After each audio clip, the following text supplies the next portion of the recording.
Men bu Lokomotiv chempion bo'lib tugatgan mavsumida Nasaf 2-o'rinni olib tugatgan va shu joyda bitta narsa esimga tushdida, buni video qilmoqchi emasdim o'zi.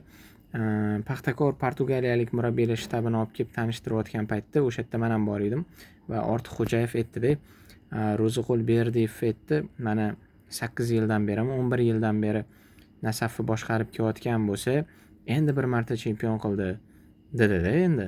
Lekin inobatga olmadiki, mana shu Nasafda tarkib hech qachon chempion tarkib bo'lmaganda, bu asosan yetishtirib beruvchi jamoa sifatida va o'sha bolalari bilan mana shunaqa tepalarda yuradigan komanda edi.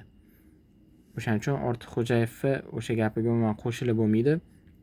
O'sha paytda o'sha tanishtiruv payti esimdan chiqmaydi. Men ketma-ket 3 ta savol berganman.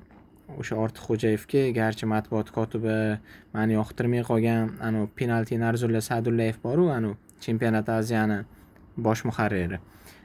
O'sha payt Lokomotiv quyiligiga tushib ketayotgan edi. Zo'r ma'noli prikol qildi.